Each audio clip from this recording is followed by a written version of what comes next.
prepared and then turn your mic on. Okay. Ready? All right, we'll go ahead and call the meeting to order, the planning meeting. And it looks like all members are now present. We have 2 members virtually. That's Ms. Richardson and Mr. Wilson. And the other 3 members are present in person. Are there any public comments? No, ma'am. Angel Cooper has indicated not. So we'll move on to the next item, and that is the audit report from Mr. Sparks. Mr. Hawkins, you want to tell us about that? I'll let Mr. Martello, he's on his way up. Mr. Sparks was not able to be here this evening, but a couple other folks from the firm that conducted our audit are here with us virtually. So, Jeff, you want to come on up and introduce folks? And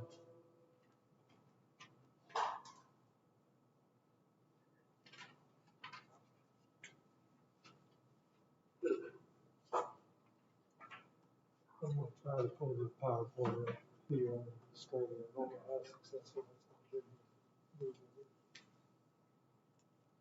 be. Hey, Jeff. Yes. Hi, this is Harold Kramer. Do you want me to share my screen and show the presentation that way? Yes, Please, that'd be great. I will try to do that. while you're doing that, Jeff, you want to introduce who's with us? Like Mr. Hawkins alluded to, Mr. Sparks has got a family issue last minute, and so Harold Kramer has been nice enough to fill in tonight, and we're talking about the audit for fiscal year 20. And before I get started, my staff has been a godsend, and so I've just been working with the team, and they've been great in terms of helping me, and they've been doing a lot of the work as well to prep for the audit or finish the audit. And so just a praise to my team for all the help that they've done. So with that, I'll turn it over to Mr. Kramer. Also, Morgan's here with us too, I think. Yes. So, And Miss Raul Morgan has been the lead in addition to George. And she's been great to work with, and with both her and George and Tyler and Riley and their staff. So it's great to see Morgan as well. Excellent. So can you all see the presentation at this point? We can, thank you. Okay. Well, again, I'm Harold Kramer. I'm a director at Barnes Denig. I'm one of the 3 directors that heads up our school district audit practice. We work with 20 different districts in the state of Kentucky. As Jeff said, my partner George couldn't be here tonight, so he asked if I could work with you on this one. So I won't know everything about your district, but I do know a lot about the school districts, and happy to take questions as we go. Let's see here. First and foremost, thank you for choosing Barnes Denig to be your audit firm. We appreciate that. We've been enjoyed working with Woodford County for several years now, and enjoy our relationship. So thank you. We were hired to do an audit of the financial statements in accordance with government auditing standards, as you need to provide to Kentucky Department of Education. Then our scope also includes a single audit, and that's because you get more than $750,000 of federal funds. So that's the scope of what we do for you.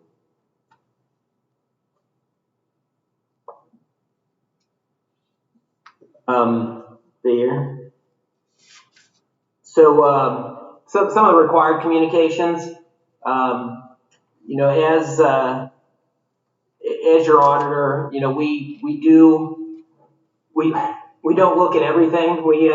We take a risk-based approach to your audit and look at what we believe could be risky on your audit, but don't look at everything. So it's just kind of a disclaimer. We do look at internal controls, but don't issue a separate internal control letter as a result of our work. And our audit does not relieve you, the board, of any of your, or management of any of your responsibilities. So on a high level, I'd say great news. Everything is very positive here. We issued or will issue an unmodified or clean opinion on the financial statements.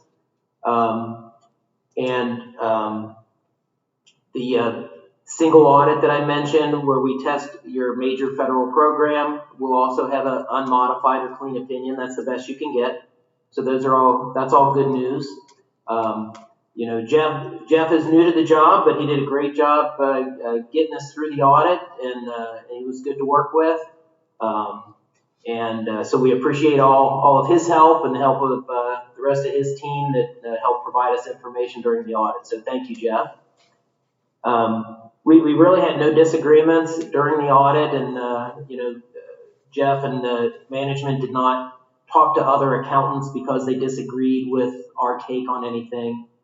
So that's all very positive. We would need to make you aware of any significant accounting policies that have been adopted this year, and there were none. Any set of financial statements has estimates, and for you, really the biggest one is just the depreciable lives of capital assets. It's but all of the estimates used for lives are very reasonable, so we didn't have any concerns there.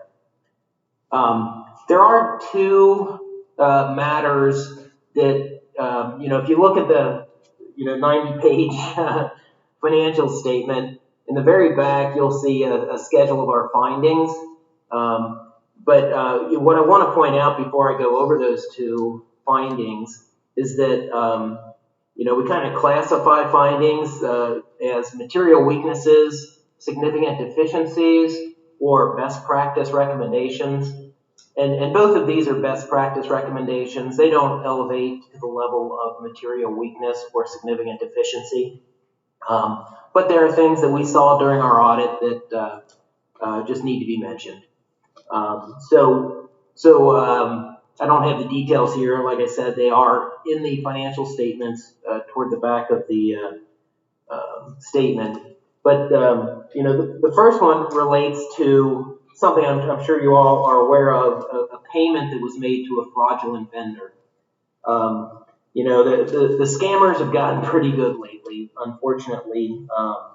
They're becoming more successful in their scams, and it's becoming more commonplace to hear about organizations being taken advantage of, being a victim of a fraudulent scam like this.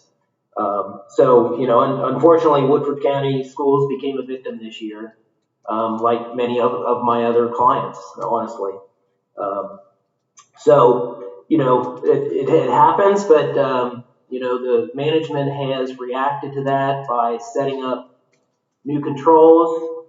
We recommended certain approvals on cash disbursements and vendor setup, and the school has taken all those recommendations and has put in place new policies and procedures around vendor setup and cash disbursement. So hopefully that is sufficient to avoid future fraudulent vendors getting a hold of your money. The other point relates to school activity funds.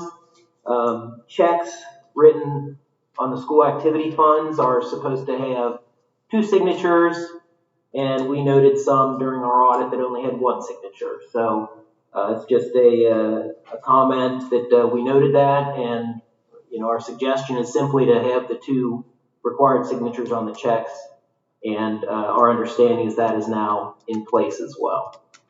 So those were the 2 findings that we wanted to share with you. We're not aware of any other matters, illegal acts, fraud, or anything that require communication. And we will be giving a management representation letter that management will sign. Any member of the board is welcome to see that, to see what sorts of representations are in there. More good news, as far as audit adjustments go, we did not have any audit adjustments. So that's good news, and it makes this part of the presentation very quick. The rest of this, we've included a number of charts, and we do this for all of our school district audits, just to kind of show some trends over the past 5 years. Since we've been working with you for a while, we've got several years worth of data on Woodford County schools, and even if the trend shows that there's not much of a up or down, at least you can see that. So this first slide shows your statement of net position trends. The first section there, the assets and deferred outflows. The second section, liabilities and deferred inflows. And the third one is the net of the two, the net position. It looks like it's going up and down there. If you look at just the net position, that the change is really insignificant compared to the size of your assets. You've got almost $60 million in assets, and you can see the change there is, maybe $1 million up and down, which I know that's a lot of money, but no significant trends to be concerned of here. Net position did drop a little since last year, put it almost even with 2 years ago, but just a summary of that trend there. This next slide shows the district-wide net position. There's three pieces to net position. The investment in your capital assets,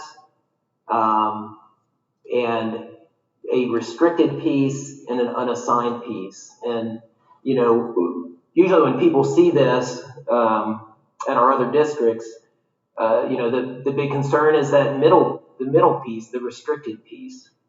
The restricted piece really relates to and the reason it's so negative, it relates to the allocation of pension and other post-employment benefits that are being allocated to the school district.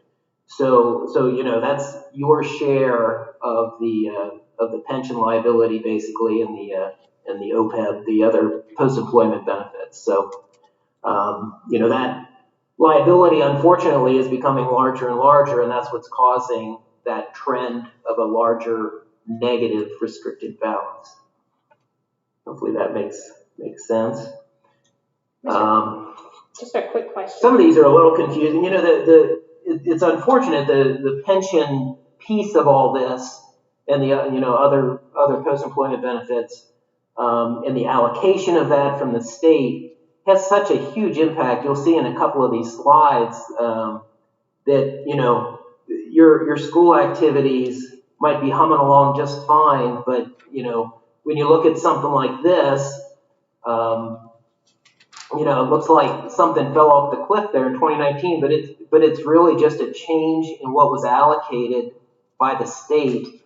And a lot of the pension and other post-employment benefit calculations are done by actuaries, and they're redone sometimes with different assumptions, and that affects things.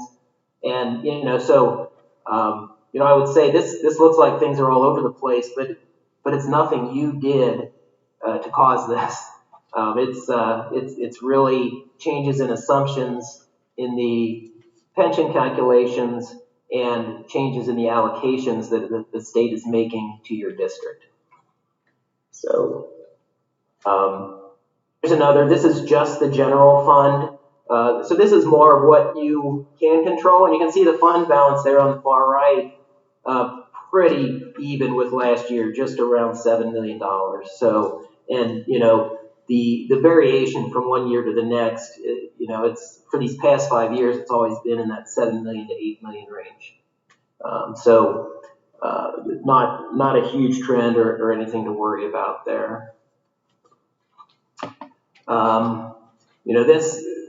Your revenue should be closely following, your expenses should be closely following your revenues, and they have been. Revenues were slightly above expenses this year. Well, last year it was flipped.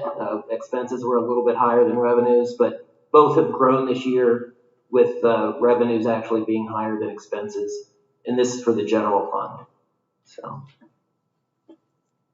these next couple of slides relate to your revenue. It just looks at some of the sources of your revenue.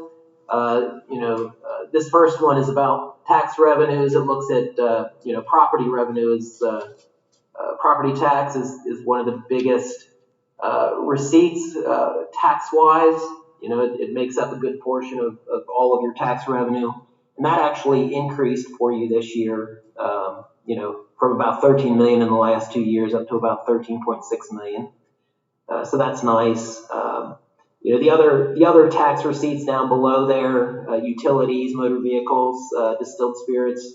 Spirits are on the rise, so that's good, and that number's going up. The other two are pretty similar to prior years.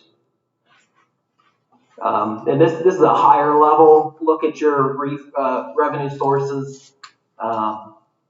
You can see the state funds are pretty similar over the last 3 years, just under the 20 million number.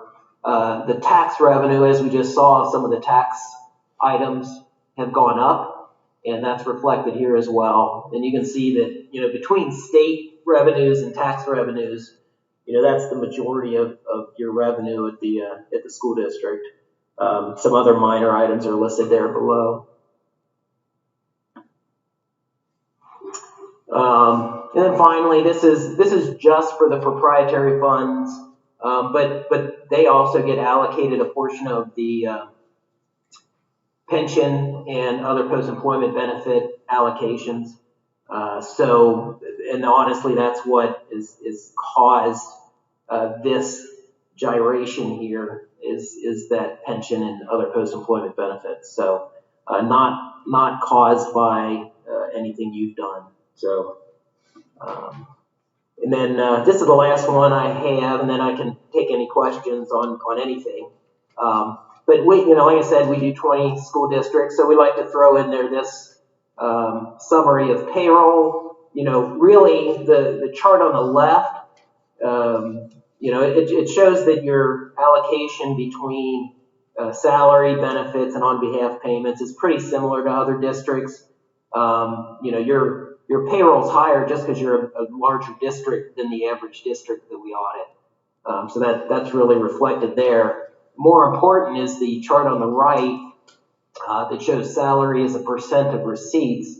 You're actually below the average salary expense compared to receipts. So, so that shows a little good management, I guess, that you've been able to manage salaries compared to the other school districts. So hopefully that's helpful. I'll stop sharing here, I think. See if I can get back to, there we go. Is it back to being just me now? Yes. Yes. Okay, thanks, Morgan. So that was a lot to throw at you. Does anyone have questions about either the financial statements or anything in the presentation? I do.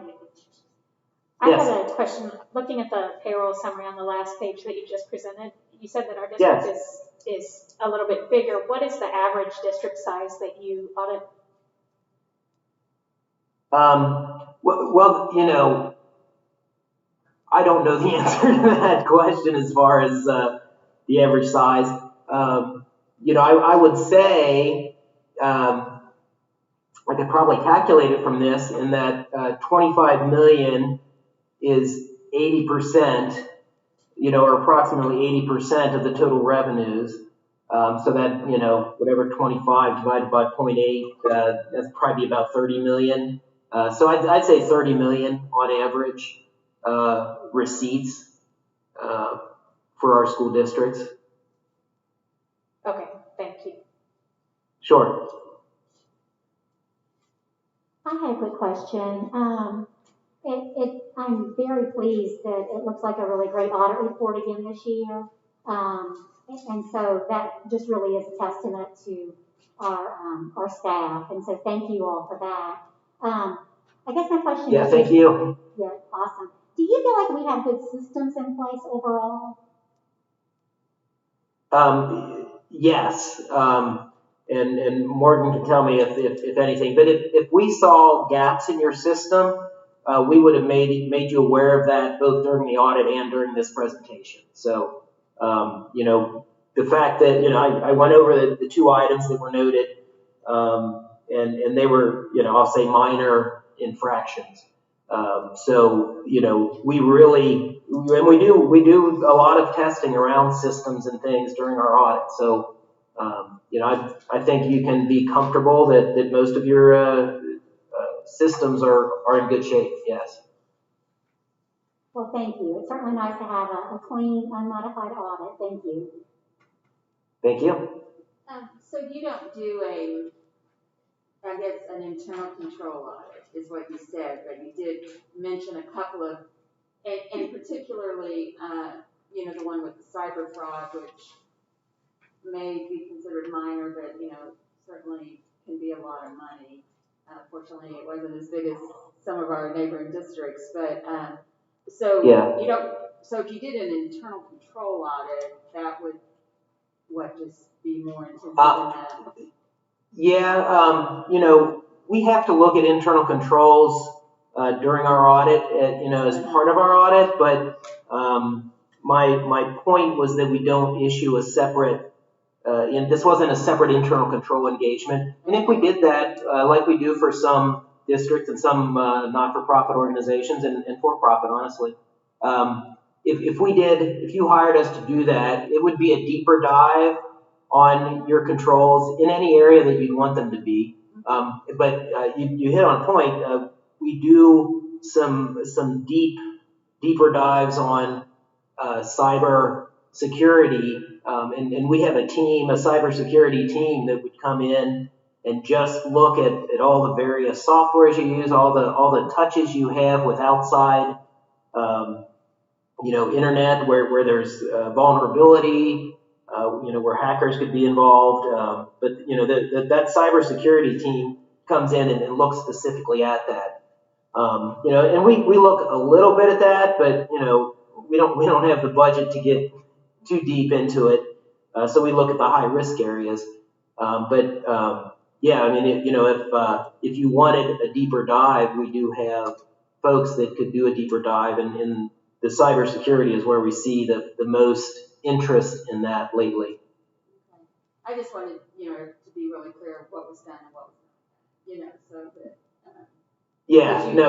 That's a good point. Yeah, I mean, we have to understand some controls, but just on but we do it at a high level, okay.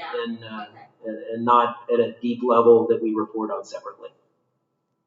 I guess that sort of begs the question, Mr. Martello and Mr. Hawkins, do you feel like having the cyber security audit would be something valuable or useful for the district, or do you feel like that's not really necessary? I just wonder. I feel this is a one-time instance that we've corrected, put in a recommendation or steps to prevent a future issue. I think this is a one-time issue. We brought forth, the issue to the audit. They didn't find the issue. We brought it forth and acknowledged what had happened and where that gap or mishap occurred. And so we put in the measures to prevent that going forward.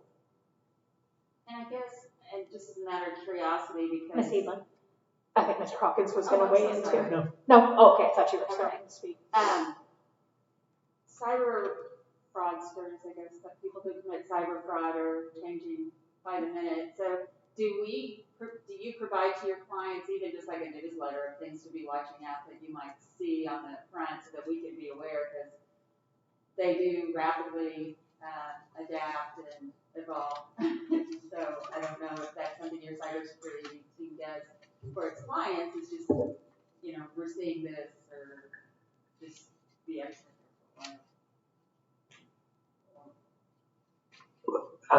I'm sorry, was that a question for me? Yes, it was. Do you guys provide updates to your clients like that?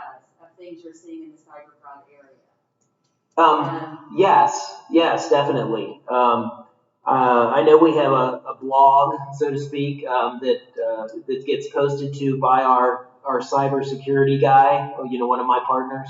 And I can give Jeff or anyone there access to that and get you on a mailing list so that you get future notification.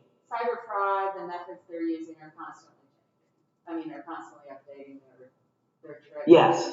Yeah. Oh yeah. That's an ever-changing world. So yeah, it's good to stay on top of that. I think I'll make sure Jeff knows where that is on our website, and I'll make sure that at least he and anyone else there is added to our list. and that responsibility also lays on my shoulders. I've got to reach out with the CASBO groups and the business officials groups. We always collaborate together and look. I mean, coming from another state, one of the reasons that we even improved our measures was unfortunately the loss of funding from a sister district. And so unfortunately, just like you say, it's ever changing. And so in addition from reaching out with the auditor, it's my responsibility to reach out with the business officials and pick the brains of some of the best and brightest across the state on those internal control measures that we're speaking to. Because I think it's one area that's really hard to stay a step ahead. Absolutely. Yes. Thank you. And again, thank you to our staff for a good audit, and you did a good job pinch hitting tonight. So it's good. Thank you for coming.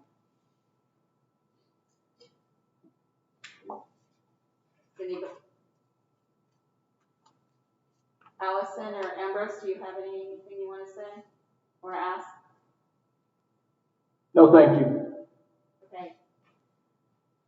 Great, thank you. Okay, thank you so much. Thank you both for coming. Jeff, did you need me to hang on here at all, or No, sir. are we free to go? You appreciate it. You and Harold or Morgan and you are great, and you can fall off the phone call. All right. Thank you all very much, and thanks for allowing us to do this virtually. I really appreciate that. Sure. Appreciate y'all. Thank All you right. all. Thanks. Have a nice night. Thank you, Morgan. Thank you, Ms. Bradley, for opening the meeting. The next thing on the agenda is the Instructional Equity Task Force update from Mr. Asher.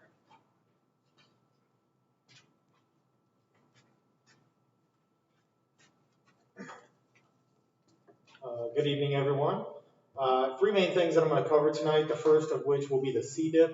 I have emailed the PDF version for those of you virtual there, and then those of you in person have a printed copy. So we'll go through that first, and also just want to talk about our planning for a second semester, and then finally our equity update as I do every month. So first off on the CDIP. What I first want to point, this should look familiar, the cover page that you have there. What I want to point out there is that this is actually 2021 would be year 3 for this 3 to 5 year plan. And as I talked to the CDIP committee, also recognizing that 2020 was year 2 and obviously very much interrupted for obvious reasons. So a lot of this will look the same. However, once we get into the activities, there will be some slight changes that were necessary. So first off on the cover page, the 4 main themes remain of facilities, support services, recruit and retain, and technology. And all of these themes, the objectives, the critical initiatives, all remain the same as they were established at the very beginning of this process when Mr. Brim led that, what would be 2 years ago. So if you go to the second page, you'll see facilities there on the left-hand side. And the activity for 2021, the main piece there, let me explain in that rectangle you'll see there. It has a title of what the activity is called, and then activity measure down there in the lower left of that rectangle there would describe what the activity is. So the primary thing in regard to facilities is going through the facilities planning process, and that will support a lot of these initiatives and what the plan forward will be in regard to facilities. I realize at that last line there how it says process and then has the S underneath.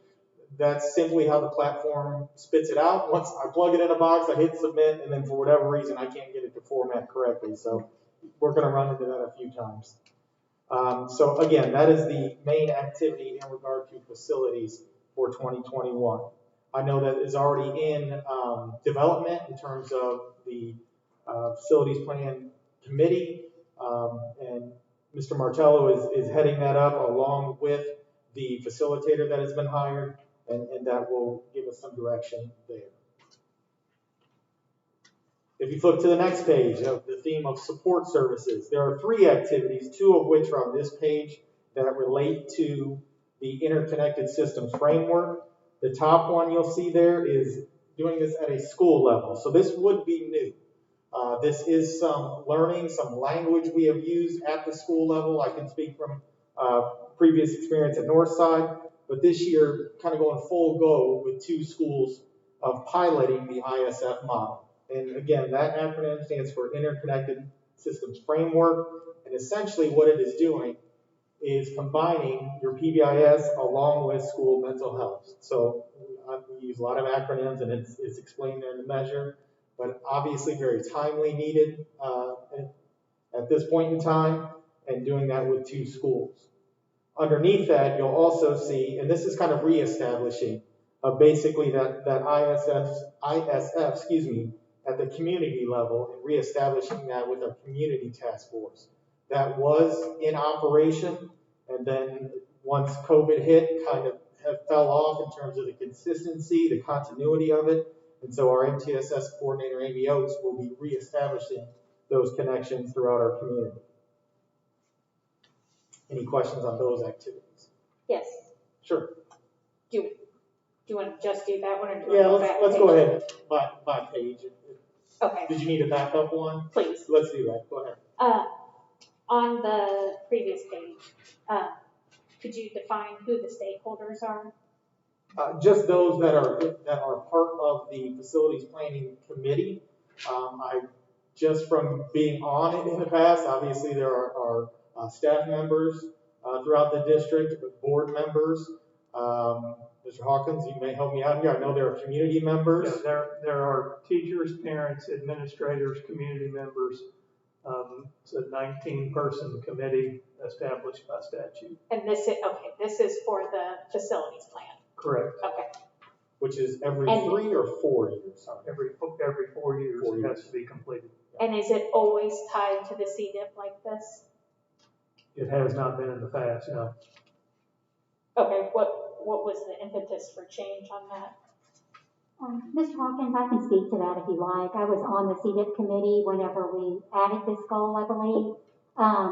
We looked at how the district facilities planning committee works is we look at the plans, the individual plans from schools and from different areas. And at the time we developed this CDIP, is this the 3rd year? For this CDIP? Yes, this would be entering the 3rd year. 3 years ago was around the time of the nickel tax and all that sort of thing. And so at that time, with that particular committee, we felt like this was an important thing to add.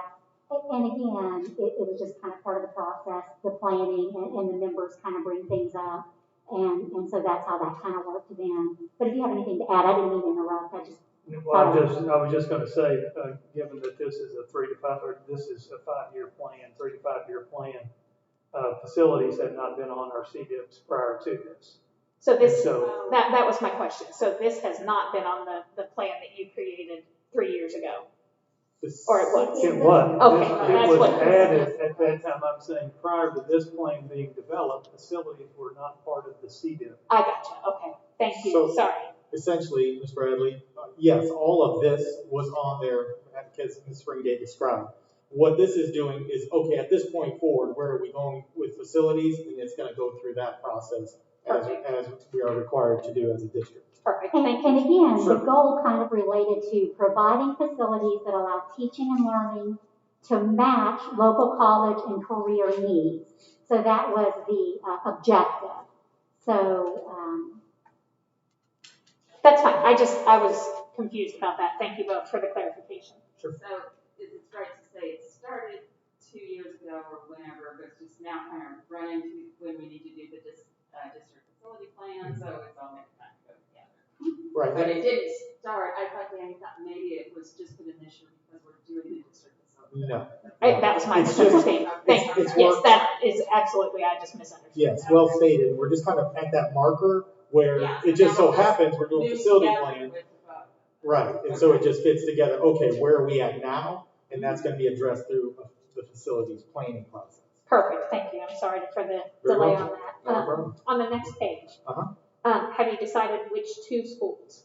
Yes, we have. Yes, we have. It will be Simmons and Safe Harbor are going through those. Okay. And they were chosen, well, asked first, but they've had a lot of these structures in place and kind of fit the mold of what it would take to advance within 1 year's time. Good, thank you. Okay. Moving forward, also under support services, and this is one we talked a lot about, is the equity action plan. It has been under activity measures.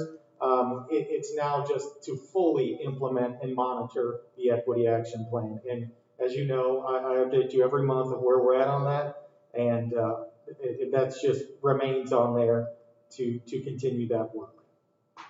And is the financial resource allocated staying the same on each of these items, or are there any changes? No, there have been some updates. If I just go back to the financial resources on the facilities one, is just simply the cost that you all approved last month or what have you for this. It's rounded up, I'll say that, as you can see, just to get a whole figure. When we go to the first activity that talks about piling, that is just a line that we have under Title IV. It probably will not require that entire amount there of $5,500. That is just reserved for any training that we have related. And so it could be done for the pilot schools and beyond, but that is the line we have under Title IV. And then finally, we do not have a dollar amount there for the community partnership, but if needed, it would be from Title IV funding as well. And then that amount is lower in terms of the equity action plan. All of our POs have all been secured and all the money is allocated already. This is just if we take additional steps in that regard. Thank you. And I will have to get with Mr. Asher on the cost on the facilities plan because we do have to pay the architect for their part of the work in that too. So we'll get that figure updated. Okay, thank you. The next one under recruit and retain. This is actually a carryover activity. Mr. Wells is the person responsible here, and he also is part of the CDIP committee. So this is one we want to continue where it talks about expand recruitment area and or create clear strategies to recruit and develop minority candidates for all positions. What we have added is that we want to collaborate with our current minority staff to develop what those strategies are. And so that was the only tweak to that. It carries over, but we wanted to involve those folks in the planning process as well. And then finally, technology. This slight change to this, and essentially what this does is we want to obviously reestablish our best practice academy. We were not able to have that this past summer. And what the technology side of that is we want to make sure that we always continue to offer technology-based trainings and support through our Best Practice Academy. So Dr. Jones heads up the planning and the organization of that, and that's where this comes from. And that is funded by Title II. $10,000 would not be strictly for tech-related trainings. It is an amount for all of Best Practice Academy. Any questions on that one? And then finally, what you'll see here, while each of those have their own measures and benchmarks, and they're more plans and things of that nature, these were actually the long-range goals that were written from the beginning when we talk about database goals. And as you can see there, in nature of long range, those are out to 2022. Now, we are on hold with a lot of these because we didn't get a lot of data this past year. But so with that being said, can't really adjust those either if we don't have a new baseline. So those are just all strictly just remain as is, and those are the database long-range goals.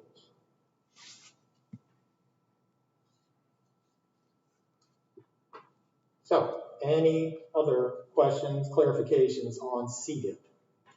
I would just like to say thank you. You guys do a great job with this plan, and it really is kind of a guide for the district. I love, Mr. Hawkins, how you guys make sure that we get updates at every board meeting on the CDIP. I think that's just incredibly valuable and kind of keeps us on point and focused. Ms. Richardson, you are the board member on this committee. Do you have anything you want to add or anything, concerns about the CDIP or the CDIP process? No, I don't. Thanks, Sherry. I have one quick question on the gap. I guess because we didn't really have testing last year, we Right. didn't really have a presentation. Right. So what is it currently? Do you happen to know? I know we didn't have testing, but we have some kind of internal testing, or even what it was the year before. I do not have that offhand. I certainly could I could actually do an update on all of these, where we stand That would be towards great. these. Now, granted, Next to the goal, that would be super. with the exception of, like, grad rate would be updated, but all the others would be from previous year. Sure. So I guess what would be At least it would give us an idea. 18, 19 school, yeah, I'd be happy to do that. I can update all of that. Yeah, great. Sure. So where we're at in this process, it will be up for your approval at next week's meeting for our 2021 plan. Thank you, Ryan. You're welcome. One other thing any other questions on CDIP? Okay. One other thing I want to update on, just planning for second semester. When we last talked, in November, we're getting our numbers back from our intent form from both our parents in terms of wanting to return to in-person instruction. Granted, I know we're all virtual, but we're still planning for such. So we're in the process of that. And I think we were able to give you the numbers even later that week from when I last presented. At the same time, also needed to survey and speak to, for that matter, our virtual teachers who were interested, wanted to return, and who else needed to remain virtual. So since that time, there's a lot of numbers and needs there that we had to work with our entire administrative team, not only each school's admin team, but also Kay Penn as our transportation director, so on and so forth. A lot of layers to that. So I don't know if you remember the diagram when I said, okay, we're planning 2 systems, then we come back all virtual, now we break back. That's essentially what we keep doing. And so we've got that all mapped out. We meet again with our admin team tomorrow in terms of the numbers and needs and staffing needs to continue with that plan. Again, I know we're virtual and who knows what January brings, but we need to make sure that we have that all allocated and staffed out, planned out, so that we are indeed able to return in person and virtual once the second semester comes. Any questions on that at this time? If we, and hopefully this is one of those things that as we are able to receive the vaccine and people are doing that, if we're able to say everyone can return to in-person, is it still the district's plan to offer virtual through the end of this school year, or has that decision been made? Certainly through the end of this school year, and we have also talked about, is this a need beyond? But I certainly, and I think I've said this here, I've given up predicting, but I can predict that we're going to need that virtual option at least through this school year. So yes, all the plans we're making right now, both for staff and students for that matter, is following the same plan that elementary students would have that choice again at spring break, whereas our secondary level would finish the entire semester. And just to clarify, we are in fact saying every student that wants to return to school may return to school the second semester if we have in-person instruction. So that it's totally open to everyone. The elementary students can do that, the middle school students can do that, and the high school students have been given that opportunity. And that's what you're talking about tonight, the numbers of students that want to return. But every single student has now been given the option to return to in-person the next semester that starts in January. That is correct. Okay. And then finally, just equity update. I mentioned this a couple of times now when I talk about the website that we've established and just trying to share our work more from the equity team and just trying to inform and involve others. One element of that, you may have seen it through our social media postings. Last month, we did the visuals that are present in our school now, just to reflect more levels of culture and diversity. And then most recently on Friday, put out about our book studies that were done both at high school, middle school back in the summer, and then here recently doing a second round that we offered up district-wide. I distributed over 30 books today to begin that second round that will happen here over the next couple of months. So our goal is to, Ms. Bailey and I have been talking about this and plan this, that every month we want to highlight another feature of our equity work. And then finally with equity, I always talk about the modules that we are training our staff in. Most recently, just the Monday before Thanksgiving, our school leaders, our principals and designated teacher leaders were trained on Module 3, which is all about parent and community engagement. Of course, we talked a lot about under these times, at these times, how that can be a little more difficult, but that was the focus of that. We did not, just given the way that we're virtual right now, it's not the best as far as implementation, so we'll hold that until we are hopefully back for them to present that with their staffs January, February, or whenever we have that opportunity. So that work continues as well. The board members get a copy of the book? Yes, there are 3 titles. I can email that. I do have extras, so I can email those choices to you, and you just let me know which one you'd like. Sounds good. Thank you. I just want to say thank you so much for your work. And again, Mr. Hawkins, I appreciate the updates at every board meeting monthly. I just think to keep things just really clear in our mind as board members of the progress and of any needs. Mr. Wilson, I believe you were the board member that's on the equity committee. Did you have any concerns or any issues, anything we need to be aware of?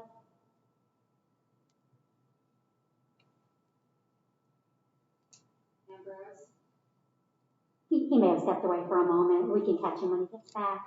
And then the other thing I was going to say is since Mr. Wilson is leaving the board at the end of the month, do you need a board member to kind of step in and take that spot? And if so, I'd be happy to volunteer.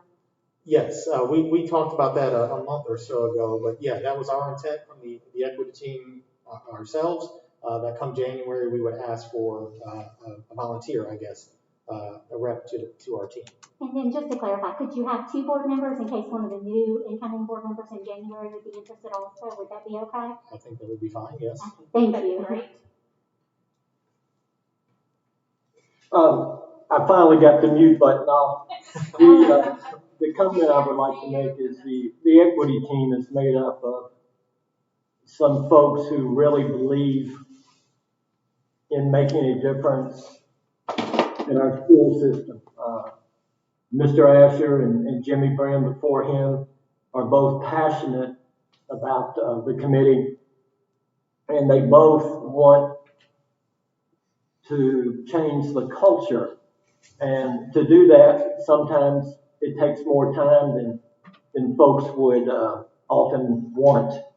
But they'll do a great job. They're full of good people who care about our students and who care about the community. And it was a pleasure to be able to meet some of them and better understand what they would like to see happen. So thank you very much for that. Thank you. Yeah. And then I would just like to echo that and say that the staff and the students and the support from central office, from Mr. Hawkins, from the board, I think it's been a real team effort to really focus and to expend time, energy, and funds. And so we really appreciate that, Mr. Hawkins and Mr. Asher. Thank you. And thank you, Mr. Wilson, for your service on that committee. I think you were one of the people that were kind of in there before it was officially a committee. It was just a group of parents meeting. So thank you, Ms. Eva. Okay, Mr. Asher. Thank you. No, ma'am. All right. Thank you. Thank Thank you. you so much. Next, we have the planning session, the review of the board agenda. Mr. Hawkins, you want to lead us through that, please? Sure. Mr. Martello, you want to come on up and do the financial summary?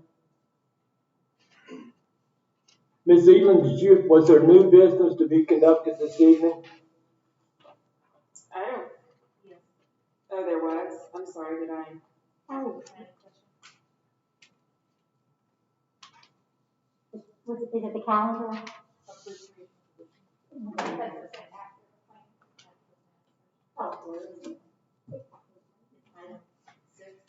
Oh, yeah. That's item 6. We're on item 5 right now. Okay, And then thank we'll you. go to the one regular agenda item that's on the planning session. Oh, I got you. Okay. I'm here to present on the treasurer's report for the month of November activity. And again, these same 3 reports every month. The balance sheet, the monthly summary report, and the one-page financial summary for the cash balances. So I'll go ahead and move to the cash balances report. From top down, you can see that 15 million that came in November that I had quoted last month. The large tax deposit for the general fund. Moving down to the special revenue, notice the balance on that is to the good of 2,081, a little bit over 2,000. If you'll recall from last month, it's just same process. Sometimes with the timing on those reimbursables on federal funds and state state grant funds, we spend the money and then gets reimbursed after fact, specifically on those federal. So you'll see it to the positive for the balance for the special revenue fund there. Continued district activity funds with those amounts, school activity with Fund 25, capital outlay. You'll see the balance there. The building fund. Something to note, in the month of December, there'll be a transfer. The next time I report on to you in January, you'll see that building fund go up versus the negative situation, because that'll be the transfer from the general fund. The money came in from the tax deposits, so we have to make the transfer specifically for those building fund revenues. And so you'll see that activity again on the December activity that's reported in January. Construction fund, you can see those numbers there. Debt service, you'll notice the $1,800. That was for the latest debt payment. It's in the form of a negative now, and it will be reconciled, with a transfer in future months. Food service fund, again, to the positive on those balances, daycare, and then finally community ed. And the last 2 items to note are the CARES, encumbrances and expenditures, as well as the gears. And then the balance on Mr. Gibson's one-to-one initiative for the technology in terms of keeping our technology items up to date, repairs and those such items. Any questions on any of the 3 reports for this month? I do have a question about the one-to-one devices. Yes, ma'am. Typically, we don't see expenditures that high. Was there something different going on? Do you think that we're still okay on this fund? Is it something we need to be concerned about in the future, making sure we have revenue, or do you still feel good about things? Well, we've had, with one-to-one devices going home, K through 12, our repairs have gone way up. I mean, you're talking about the same numbers at the elementary schools that you would see at the high school and middle school over the previous years. And the devices at the elementary schools were kept in the classroom. And so there was very few repairs that had to be done there. And so now you basically added the elementary schools into the other 2 schools. So we've had to buy lots and lots of parts over the last year to make sure everything is whole. Is that something we need to look at? I know before, whenever the fund was kind of just, it was growing larger and larger, what we did was reduce the amount of insurance costs to parents so that it costs less for parents to take the devices home. What was it this past year? $10. So $10, and it started out a little higher, and then we kind of adjusted because we look at this, every month in the board meetings. Do you anticipate, or do you think, is that something that we need to kind of look at? Because obviously right now with technology, we have to make sure that we have it, we have to make sure the kids get it, we have to say. Have all the kids been assessed $10, even the elementary who, yeah.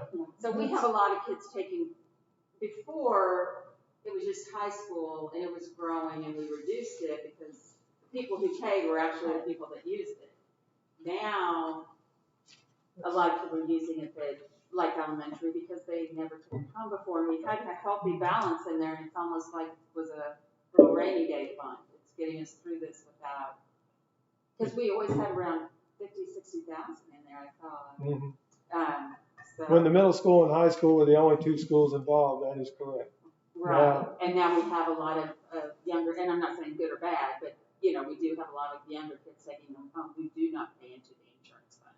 Right. And that's something that we've had some initial conversations about whether we need to look at a fee, because and I would say if this trend continues, then we may need to do that sometime in the spring to be able to make sure that we can get through. But yes, Mr. Gibson and I have had a couple conversations about that already. So again, that is on our radar. Well, thank you. I know you guys are always on top of it, and you see these numbers and see the repairs and understand what's going on a day-to-day basis that we don't. So I appreciate that you guys are on top of that. And I also, honestly, would be in favor of the board making some sort of an investment too, if that is a hardship for. I know we do things for free and reduced lunch, children to be able to take things home. But if there's some sort of a hardship with the pandemic, if there's anything we can do to be supportive or helpful, I would totally be open to that. So thank you. Any further questions for Mr. Martello? Yeah, I'd like to ask a question. Are we still working on hotspots for some of our students that are out in the county or do we have all of those supplied? Where are we at in that? All students that we've been able to reach have hotspots if they live in a place, which most of the county is, that will accept it. We do have some students that live in remote parts of the county that the cell service doesn't work. And so we would certainly provide them a MiFi device and be glad to do it. And we would have one for them, but it just doesn't work out that far. But everybody who's on a list, and the list changes daily, we communicate with, we get those students' devices. I was actually going to ask. What are we doing for those students if I'm just trying to figure out what you mean. I understand you say if we can reach them, or I'm trying to figure out exactly what that means. Does that mean that their parents are just not communicating back with you, Correct. And so we're not getting to those students, or I'm just trying to figure out exactly what you mean by that. We've made phone calls to every single family at least 3 times, and the ones that have not communicated back, then that's where we are. We continue to try to reach them, but if they're not communicating back after multiple attempts, we've even had home visits by different administrators and counselors and things to help us with this, and so anybody at all that we can reach is taken care of. It's only the very few that right. We haven't got communication. Oh yeah, I understand that. Thank you. I had a follow-up on that, Mr. Gibson. I was going to ask it later on. Are we able to open that up to our teachers now that are teaching from home?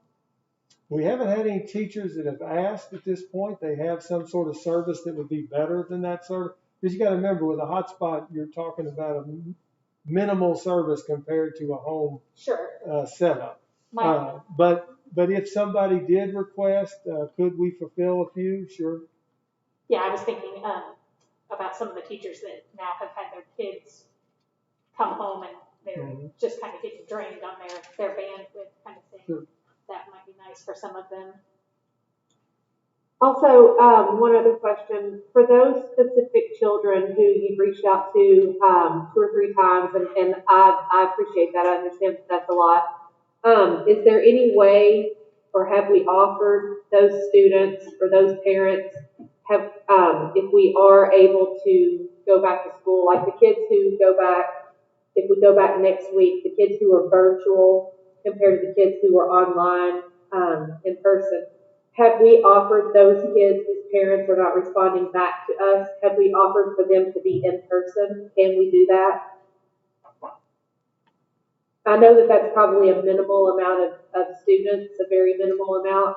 Are we able to offer them to come back to in person? How do we want to answer that? I'm not sure who that question would be for. I guess Mr. Hawkins, I'd start with you. Well, I think our first goal would be to help them secure some internet access. I know we've worked with some families about using the adult ed space to be able to come in there, if that would be a help to them. Again, we've tried to provide to anyone who is in need the MiFi device to be able to have access. Roughly how many students do we have that have a MiFi device or could possibly use one that you're reaching out to, that the parents aren't responding and that you're not getting any feedback from the family? It'd be less than 10 in that category. We've got about somewhere around 80 to 90 MiFi devices out with families. Several families have multiple kids, so it'd be one device for up to 4 kids. So you do have that situation. So it's way more kids than it is devices, but we have somewhere around 90 devices out right now.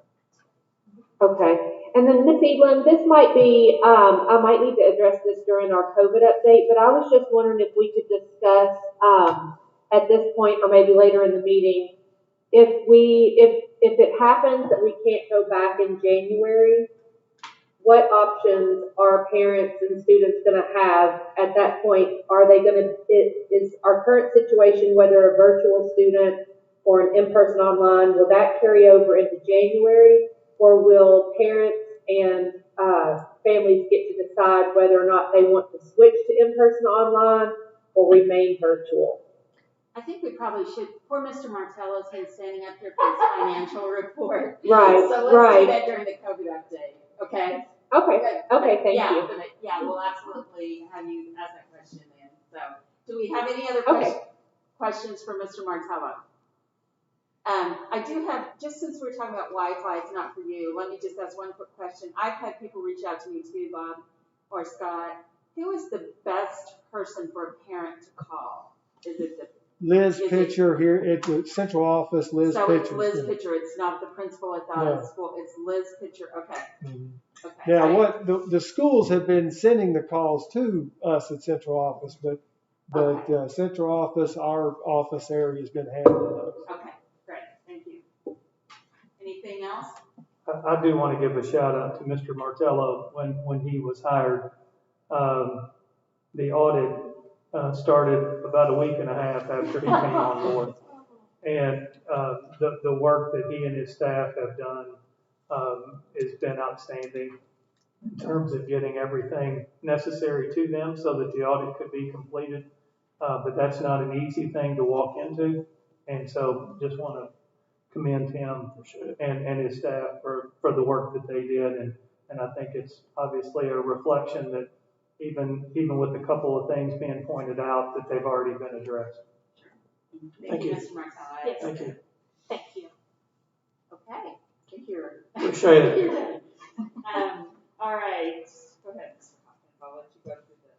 All right. We will go through the consent agenda first. And you will see item A is our donations. The vast majority of those are monetary in nature. We did have some meal bags donated as well and some produce, but we always certainly appreciate all of the donations to our schools. For fundraisers, we do have a few fundraisers being scheduled. Most of those are, again, either got some PTOs and some ag departments, some sporting fundraisers that are coming up here after the break. Travel requests, there are none for this month. The next item is an MOU with the Life Adventure Center, and this is something that we've had in place, I know last year, and I think this is year number 2, where Safe Harbor partners with them about they come on site and provide some activities, and then hopefully in the spring they'll be able to go out there as well. They've done that in the past, so that's an MOU to work with them. Item E, Mr. Asher went through the CDIP, and so we would ask for your approval on that next week. We have a couple of non-resident contracts on the agenda this month. Item G is the board meeting dates for calendar year 2021. We are following the same format, moving forward into the next year. Third and, on average, for the most part, it's third and fourth Mondays. There are some exceptions. January, we have a Tuesday meeting. February, we have a Tuesday meeting. May and June, I think we do second and third Mondays. And then we adjust also around the Thanksgiving holiday in November and then December as well. On that, Mr. Hawkins, do we always approve those in 1-year blocks? Yes. Okay. I didn't know if we could get away from having to have special meetings if the COVID guidelines changed, if we did a 6-month approval and then redid that. Would that help at all as far as doing agendas and things like that? Typically what has happened is that it's kind of like an SPDM. They set their meetings for the year. That establishes your regular meeting. Then anything that you have outside of that is a special meeting. So whether you did it for 6 months, anything that, and again, I don't know when you would set the next 6 months so that they wouldn't be special meetings. So what we have traditionally done is set the full year in terms of establishing the dates. Okay. And then we have some surplus property this month, and this is end of year technology, or end of life, sorry, technology. So, any questions about any item on the consent agenda?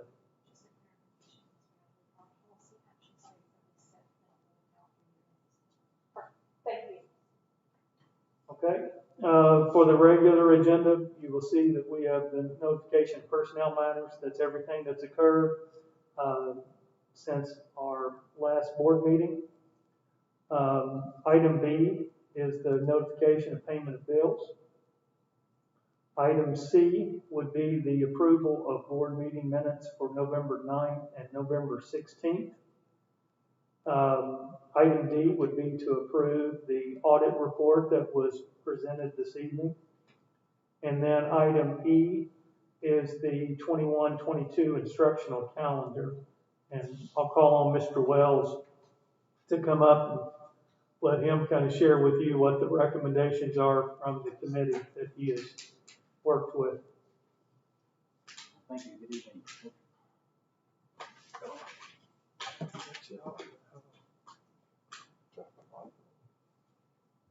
Good evening. All right. What you have in front of you, I think, are 4 separate calendars. Draft 1, 2, 3, and 4. I'm going to go over draft 1. Draft 1 is the recommended calendar from the committee, and then I'll kind of talk about what the differences are in the others. But and I won't go over it line by line because I think you have it in front of you. But the recommended draft number 1, starts students on school the first day, Thursday, August the 12th. That is the second Thursday in August. We've started the second Thursday in August for years, probably at least 5. And before that, it was the second Wednesday. We made a little adjustment several years ago. But it's always been that second week in August, and so that sticks with our typical pattern. Fall break. We did do a survey. We sent out a survey to parents, a separate survey to staff, and a separate survey to students. I surveyed students in grades 6 through 11. I did not survey seniors because the calendar would not impact our seniors. Each group, they all wanted the full-week fall break. Of our employees that responded, it was 86% to keep the full week. of our students, no surprise, 95% of our students wanted the full week. And of our parents that responded, about 70% wanted the full week at fall break. And so we did leave that in there. The calendar year 2021, every 4 years, there are no elections in Kentucky. So you will not see a November election day in next year's school calendar. Just like we do not have a day out in this current school year, we don't miss for election day in May because there is no election day. So there is no election day next November. So you will not see that in the calendar. That's a little different. Winter break, we would have the students ending on Friday, December 17th. And so that gives a full, we always take 2 weeks. Sometimes the 2 weeks starts in the middle of a week and sometimes it kind of ends on a Friday. And that's the way the calendar just fell this week or this year for next year. And so the committee is recommending finishing on the 17th and then I believe coming back on January 3rd. So it's a full 2 weeks. And then you can see where spring break is, late March, early April. And then election day is back in the calendar for May 2022.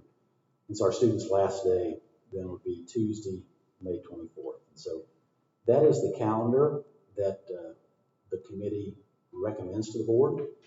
An alternate calendar would be calendar number 2. That's just, when we talked through things, we felt like the fall break, it could be a week later. I surveyed all of the districts, the surrounding districts. Most of them are looking at that week that is on draft 1, but a couple are looking at that second week. And so that's another option that the board wants to consider, would be moving fall break to the next week in October. So drafts 1 and 2 are traditional calendars. Something different this year that we've not ever done as a committee was we wanted to present the board, as Mr. Asher often says, he's not going to predict anymore. While I hope we are on the other end of this, I know the committee hopes we are on the other end of COVID by the time school starts next year, we wanted to go ahead and provide the board some drafts of a variable instructional calendar. Just our recommendation would be to approve a regular calendar as if we are on the other side of this, but to also have a calendar that the board has approved, endorsed, I'm not exactly sure what the right word would be, but that we could also communicate so people would know now if we're still dealing with some things next fall and have to look at an alternate calendar, this is what it would look like. So you guys and the board aren't meeting in August trying to come up with a calendar that late in the school year. So draft variable instructional calendar number 3, that's kind of modeled off draft 1. So it's similar to this current school year that we are actually in. We would start, the first day for students would be August the 25th. And I believe it would be 166 instructional day calendar, similar to this current school year. But once you get started, once the school year will get started on August 25th, the calendar is basically the same from there on out. It matches up exactly with draft calendar 1, except for the early release days. The early release days in the fall are moved to the spring, just like they are in the current school year. And then draft 4 is basically the same. It's modeled after draft 2. Again, the same late start date as August 25th, with the only difference being the fall break. So our recommendation again would be to look at draft 1 and approve draft 1. And if you do that, it would be also with, again, I'm not sure if the right word is approve, but endorse or just look at draft 3 as a potential alternate calendar for next year should the district, should the board see the need to approve an alternate calendar. So I'll take any questions. So what is our vote?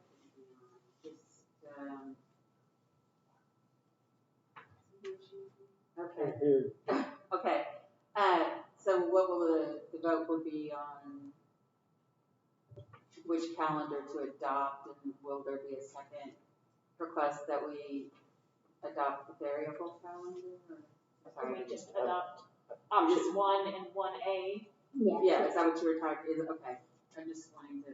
And I don't even know if I would use the word adopt Right. as much as I would say endorse. the variable instructional calendar that could be utilized. That way there's no confusion.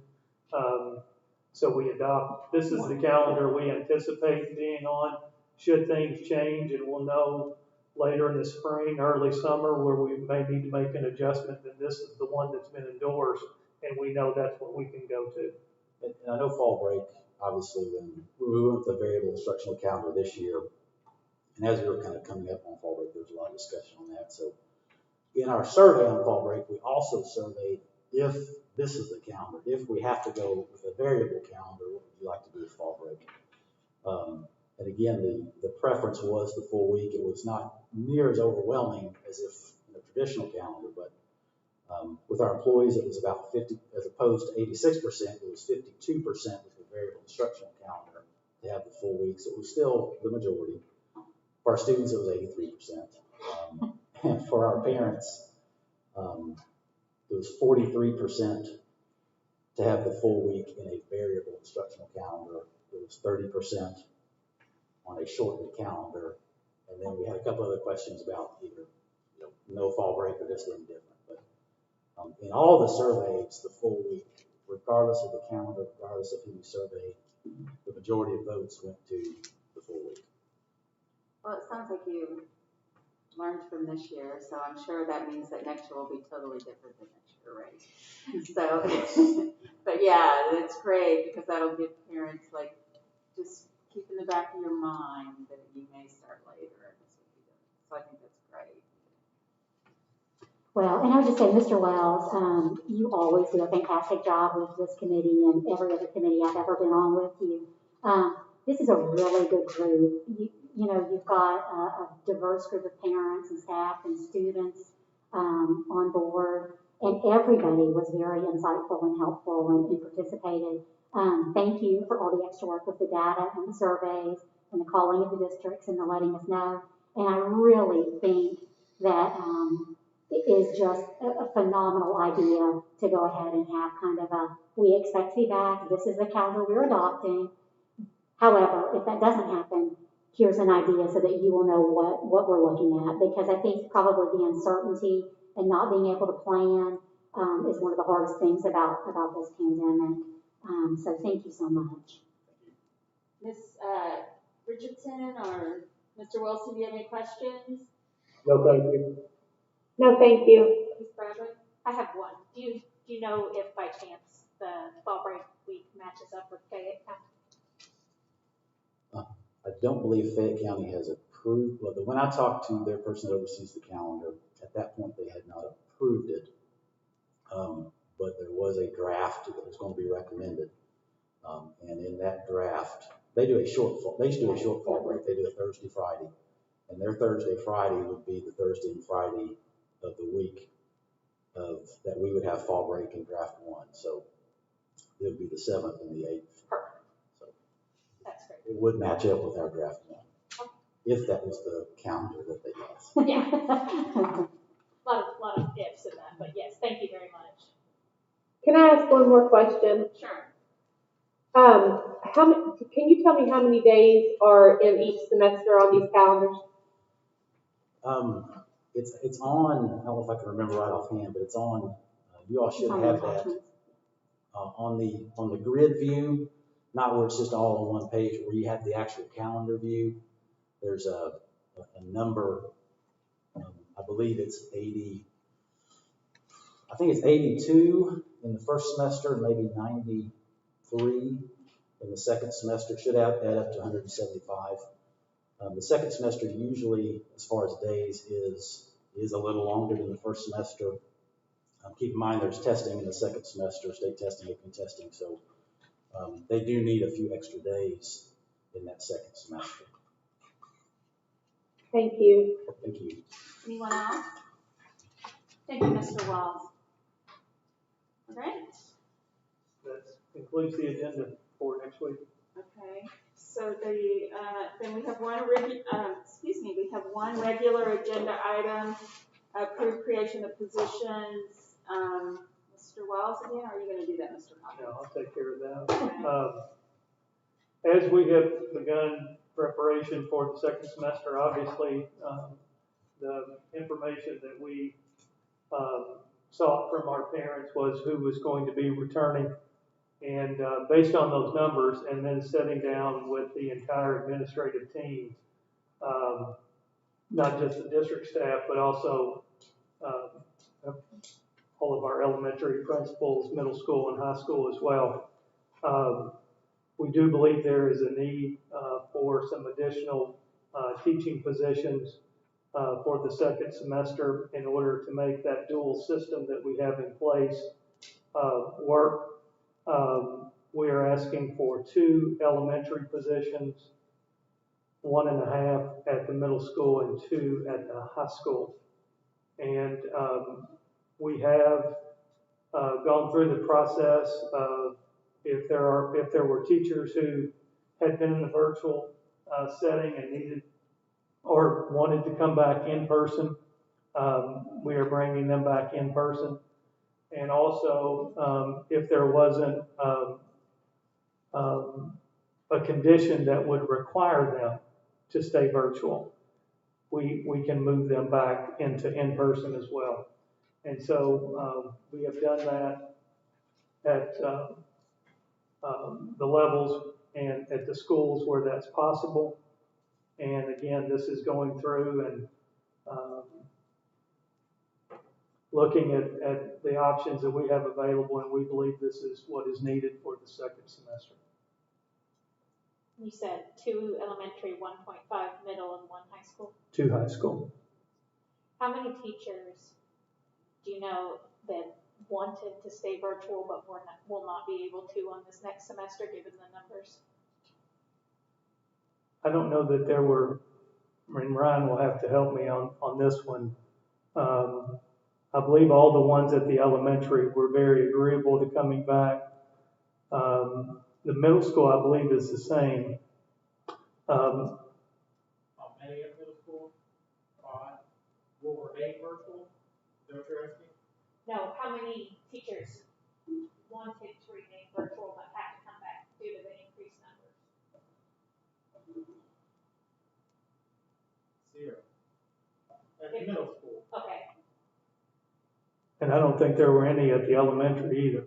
I think they were all very agreeable to coming back. The high school, we were in a situation where none of the ones who were virtual can come back. I stand corrected, I'm sorry. There were 3 that had indicated if they could stay virtual, they would like to, but they're needed in person. So At the 3, I'm sorry. across the district or at the That would have been at middle school, and yeah, that's just 3 at the middle school, none at elementary. okay. So just Mr. Hawkins, can you repeat that, please? That's On what I this end, it was hard to, I think that was Mr. Asher talking, but could you repeat that on this end? It's hard to hear what he was saying. I think he said there were 3 at the middle school who would have preferred to stay virtual, but they were agreeable to coming back in person. And what about the high school? No one at the high school is in a position to be able to come back in person. Do we know how many teachers that is at the high school? 13. Okay, and so if we hire these new positions, will they fill the positions of the teachers who were not able to come back, or will those teachers, how will those teachers continue to teach if all of our students go back to in-person? Well, the high school has developed their plan. Some of the virtual teachers will actually be teaching students who are in person. And So the students will be in the classroom and the Yes. teacher will be virtual? Yes, Okay. that was the way that they could configure it and make it work. is that Would there be some sort of, in that classroom, would there be some sort of, Yes, there would be adult supervision in there, yes. okay. is that a large number of classes that will be taught virtually or don't know? Total, I want to say there's probably about 10 total classes, I'm thinking. Is that 10 at the high school? Okay, thanks. I just wanted to clarify. And none at the other school levels? No. Now, we will have some in-person at the middle school, which part of their caseload will be a virtual classroom. It will not be in addition to. So in other words, if they normally teach 5 classes, 4 of them may be in person and 1 may be virtual. So again, we allowed the middle school and high school, because their scheduling is a lot more complex than the elementary, to be able to develop their model. And then when we met with them, basically it was, what do you need to make this work? And did they change any of the guidance to allow for teachers that are doing, say, you're teaching Algebra 1 and you are going to have a virtual class and then an in-person class? Has there been any allowance to do those 2 at the same time? Or can we still not have cameras recording? That was based on guidance from Mr. Chenoweth, and I've not heard anything to the contrary. Okay. Grant, do you know if there's been any changes or allowances made on that? I can't hear you all. What was the question? You had told us initially that we could not, if a teacher had 2 sections of the same class, one virtual and one in person, that they couldn't do those simultaneously because we couldn't have a camera in the classroom with other students. Is that still the guidance, or has there been any allowance made given the pandemic? I think that if some care is exercised and we make sure that the teacher is not having to deal with significant tech support during the class, then I think that can be done. And what we don't want to do is to have the virtual essentially so occupy the time that the in-person students have, so that everybody loses out on instruction because we're so preoccupied with trying to get the virtual hooked up. I do think care needs to be exercised that students are not visible to those who are participating remotely just because of the privacy concern. And would that help at all, Mr. Hawkins, with the need for new staff? It would not help at the elementary, right, because we have kept those separate. I don't think it would at the middle school and the high school, at least not to my knowledge. Again, what they've tried to do is to, number one, I think what we have to keep in mind is that that's basically a teacher trying to do both simultaneously. And I think that's a difficult task to ask them to do on a day in, day out basis, as opposed to, I'm going to focus on this group of students. And because again, there are times when technology doesn't always work. And if that impacts a group of students and it's on and they miss out, then that would be unfortunate. So to my knowledge, that I don't know that would have an impact. Okay. And I know we have some of our high school and probably middle school teachers that are, teaching all of the blocks each day, not able to have a planning because of the way things have fallen. I didn't know if it would be a benefit to them or, like you said, a hindrance to have to do both. I wasn't sure what your thoughts are on that. Well, and I would like to say that I really appreciate in listening to the discussions every month, the flexibility and really just the always looking to make things better, continuous improvement that Mr. Hawkins, you and your staff have engaged in. I do believe that, in good normal times, we have a staffing formula and we follow that formula, and we should. But also believe that this is a pandemic. And in order to get all of our students back to school that want to come back to in-person learning, every single student in Woodford County that wants to come back to in-person learning will be able to this second semester. So I appreciate that 5.5 additional staff would be needed in the manner you guys described. And it sounds like you've done kind of some tweaking and some changing and some, why don't we try this? I really appreciate that because I feel like that our students deserve that, but also our staff does. And I think that that's wonderful that we've been able to kind of try to figure things out. It would be 5.5 additional staff just for this one semester. Is that correct? That is correct. Oh, so it's just a half year. That is correct. It would just be for the remainder of this year. All the positions that we've had have been through this year only. Okay. And I had asked if you could get some comparative data on that. I don't know. Sure. And we did check with 11 other school districts. 8 of those districts have added positions for the current year. One thing that really, it's next to impossible to compare one district to another because there are so many variables. Three variables in particular. One is the percentage of students who have requested to come back in person.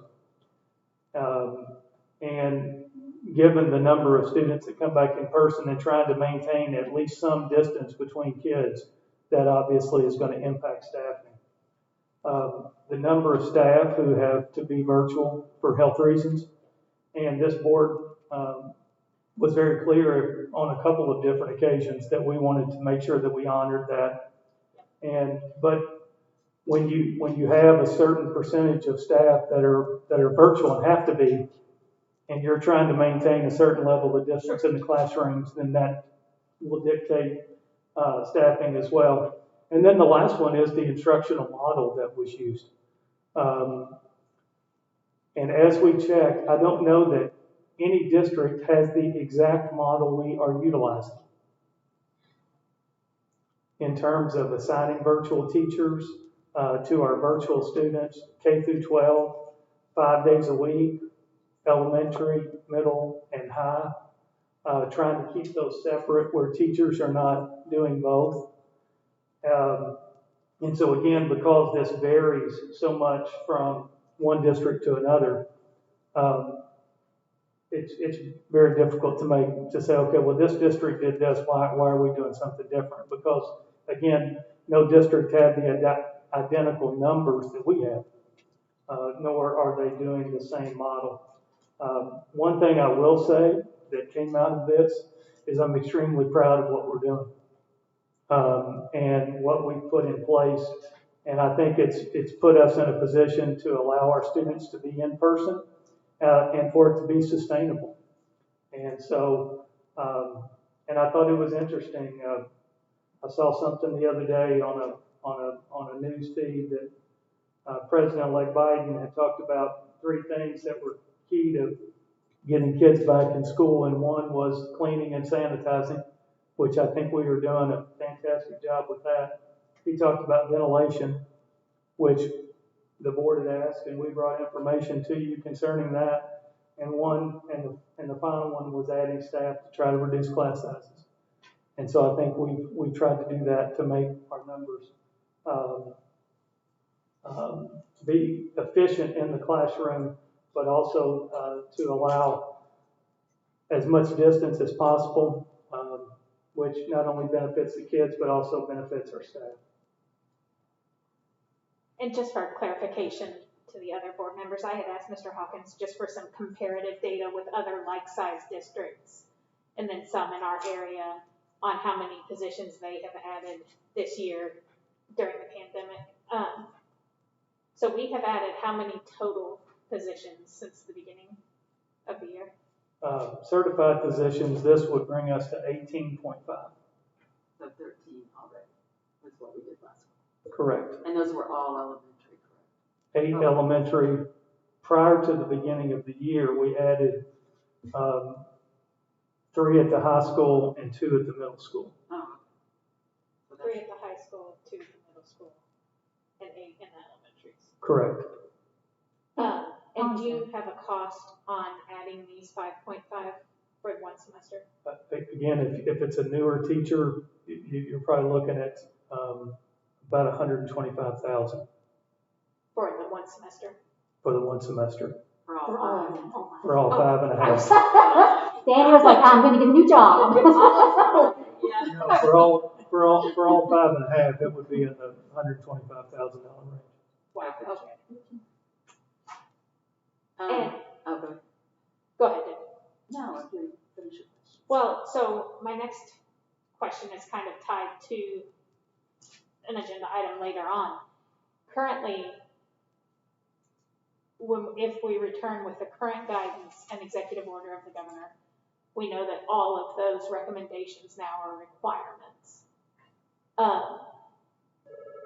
Does that,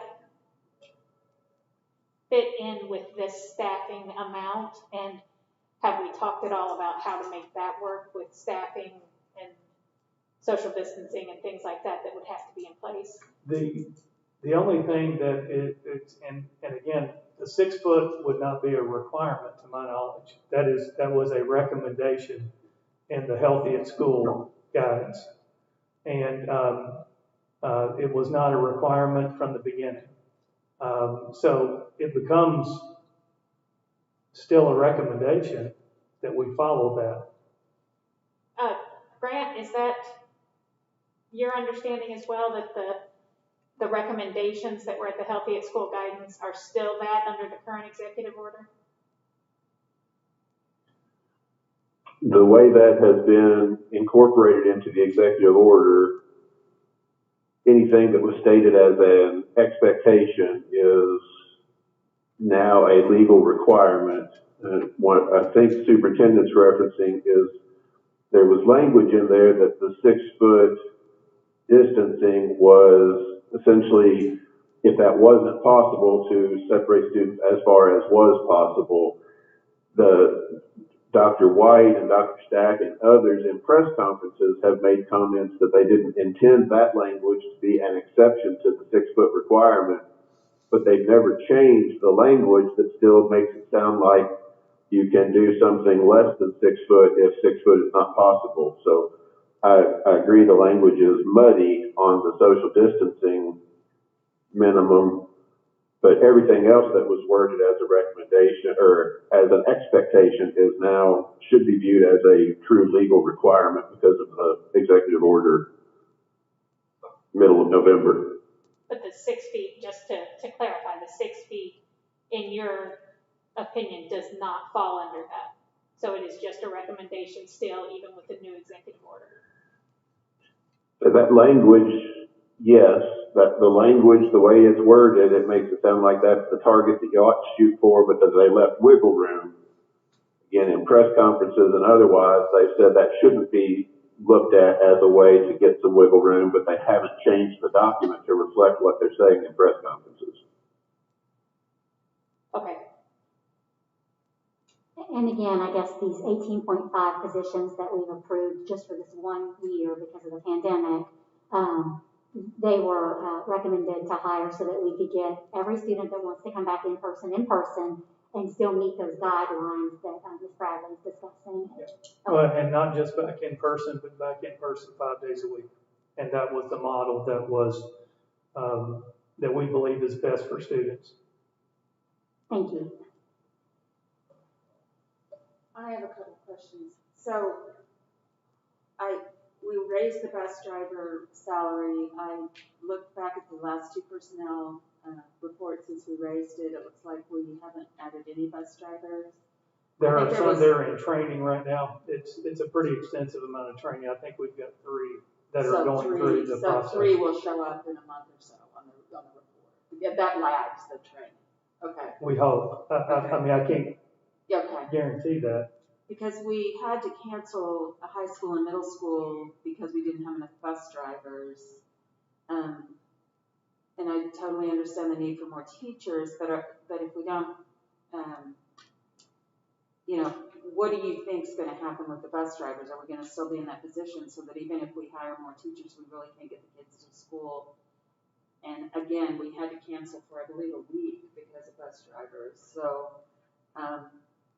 do you think that's remedying it, or? Well, I can only tell you that Ms. Penn and her staff are working on the routing right now to be able to make that work when we can return. Okay, so that everybody can return. But you see my point. It's like we got to have I all understand. the pieces together. I understand, yeah.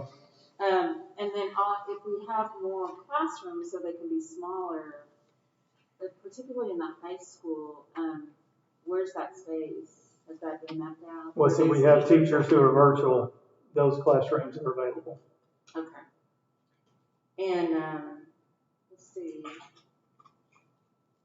I guess the only other thing I would say, and we've talked about this so much, probably Ms. Richardson more eloquently than anybody, is hopefully, especially in the high school, if the teachers need to remain virtual because of their particular situations, that there's going to be a lot fewer virtual kids. So do we anticipate that those fewer virtual kids are going to have a lot more contact with their teachers, because it'll be less teacher per, or less student per teacher? I mean, the high school will develop a plan. Obviously, we're going to be utilizing a few of those teachers to teach students who are in person. Right. So, but the goal is always I didn't to think try any. Oh, you're going to be utilizing them too, and there's no way starting over a new semester that some of those virtual kids could be sitting in on that too, like the teachers virtual, and so they could be taking the same class and learning from. I'm not sure how that would work from a technology standpoint if the teacher is virtual. So all the kids will still be on Edgenuity in the second semester if they're virtual. Yes, ma'am. Okay. Does anyone else have any questions or comments, Ms. Richardson or Mr. Wilson? No, Miss Evelyn, I just want to say that I left the meeting for just 1 minute because the computer died, so I got it plugged back in. I don't know if there would be any questions about why I was offline. Okay. Mr. Hawkins, I know that we've talked about the CARES and the GEARS money not being an ideal funding source for positions because you don't want to use it for any ongoing expenses.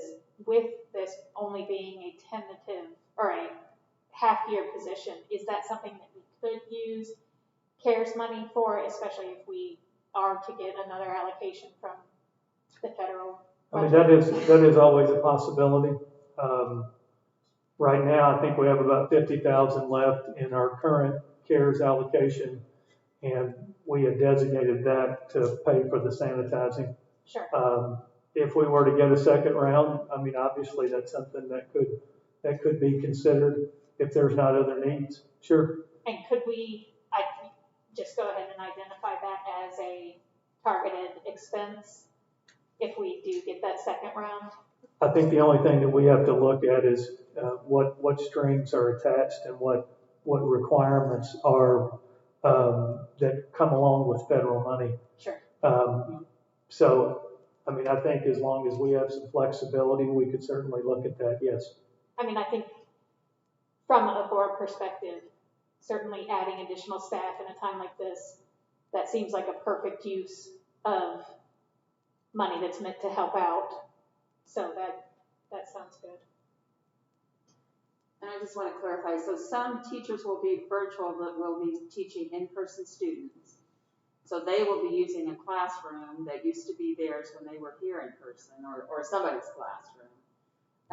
So just because there are virtual teachers, they still may be using classrooms. So are we going to use a gym or cafeteria, or do you think those? No, we have the space available. Have we mapped it out? We've met with the principals and they've not indicated that there would be any issue from a space standpoint. Okay. But we are meeting with them tomorrow. We'll certainly follow up on that one as well.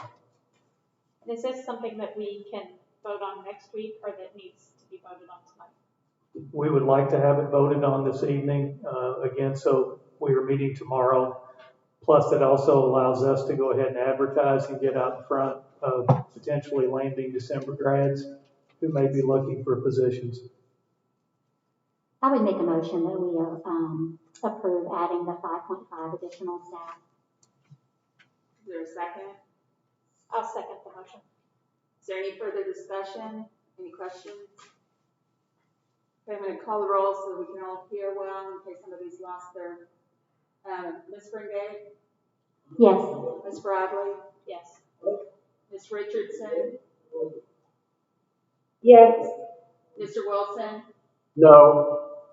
The chair votes yes. All the motion passes 4-1. All right. Let's see. Now we're into discussion items. List of expenditures from CARES and GEARS funding. That was provided to you, and be happy to answer any questions. I put this on the agenda because I had a question from a staff member who wanted this detailed. I didn't have it, so I just put it on the agenda. We should all have it now. anybody can ask any questions, or if people ask you like they did me, we'll have that available to us. But that's kind of why I put it, that is exactly why I just put it on here. Does anyone have any questions or comments about it? Thank you, Ms. Okay. No, I would say, I guess on that and looking at it and seeing the cleaning money, I've again had teachers reach out that are really, really appreciative of those extra cleaning measures and the commitment to providing the safest place that we can for our students and our staff. And, you know, obviously we're appreciative of the recommendation from you and Mr. Wells on that step. I think it was Mr. Wells. Is that right? That is correct, it Okay. was. Thank you all for that. That's been a blessing, and obviously the spread that we have seen in our schools or lack thereof is really a great thing, and hopefully in part and parcel because of that step. Thank you. Anyone else? Okay, Let's, I'm sorry. I just wanted to say that I reviewed the list, and I just want to say how proud I am of our staff for really being just on top of this. Having the supplies needed and getting them here in a timely manner really made it possible for us to open school 5 days a week for those that wanted to do that this September. I just think that the planning that went into that is much appreciated, because I know you guys started on this back in March, and that really it's been a model. Woodford County has been a model throughout the state with the task force and with the response with COVID, and thank you. I will say a lot of these items were a direct result of walkthroughs and conversations that Kelly had with the health department. So as they walked through buildings, much of this was identified through those. And so it was nice to be able to have these dollars available to be able to take care of all of that to ensure that we were ready for students to return. Thank you so much. The next item on the agenda is COVID update. Ms. Bradley, you put this on there. I don't know. Why don't you start? And Mr. Hawkins, do you want to give us an update before we start asking questions? I think we've kind of given an update We've up covered to this point. I think to respond to Ms. Richardson's question earlier, if a student has signed up to be in person, when the second semester starts, if we happen to be virtual, they will be in-person virtual at that point in time, just as we started the beginning of this semester. So any student who has decided, or parents who have decided those kids are coming back in person, should we still be virtual, they will be in-person virtual at that point. And that is So the children who are on Edgenuity right now, in January when we return, will have the option to be in person online? If they have already made that, if they've already made that selection, yes, because that's who we are scheduling for right now. Okay, so if they chose to remain virtual in January, they will remain virtual. If they chose to do in-person online or in-person in January, they will have the option to return to school in person if the governor says that that's safe and that we're allowed to go. Yes. Okay, thank you. Anybody else? I don't think so. I think you wanted to say we've answered a lot of it, and I think I would like to keep this as a standing item. Just, I know that Mr. Hawkins, you're hearing things from the state, and I think it's just an opportunity for you to pass that along to us, or if one of our schools develops a specific need, I think if we have this as a... Ms. Bradley, could you repeat that? I think that was you talking. It was a little bit muffled on this end, so if you could repeat that, please. Sure. I just said I'd like to keep the COVID update as a standing agenda item. I think that there are things that come up that Mr. Hawkins can pass along to us each month that he hears from the governor or from the state leadership. And also, if there's any needs that arise from our individual schools, it's just a good opportunity for us to touch on that during the meeting. So I would ask that we keep that on the agenda going forward. Okay, thank you. That was better. Thanks. Sure. I did think that it was good news about maybe teachers will be in line for the vaccine, so we're all very hopeful and That is the push. Obviously, there are a few groups that will be a priority in front, and so the timeline is still a little sketchy at this point, but that was some very positive, optimistic news to receive. We'll hang on to any of that we get. So, if there's nothing else, I have one more question. yes, please. Mr. Hawkins, are you going to require teachers to take the vaccination, or if they select not to, is that, what are going to be the recommendations from you? We have not had that conversation yet. That would be something that we would want to speak with Mr. Chenoweth about. And again, it's still so early since we just found out about this possibility on Friday. I think those are conversations we need to have with Mr. Chenoweth. Okay, thank you. And then Debbie, before we wrap up, I wanted to add a discussion item for next week's agenda. Could I add advisory committee, please, Angel? Thank you. Are you talking about for the high school?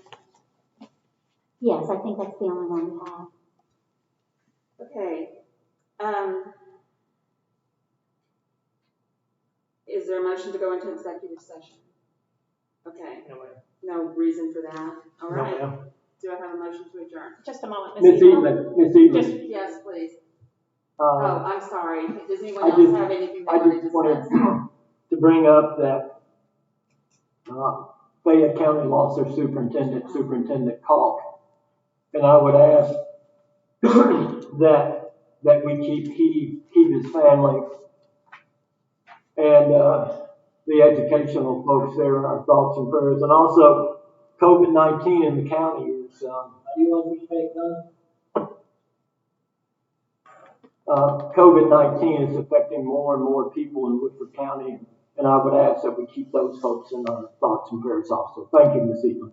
And I think also that, maybe we should have had a moment of silence to begin this meeting. We've had some loss in our county too that's been very devastating. So why don't we just do that? All of the things that we're mentioning, and just have a moment of silence right now before the end of the meeting.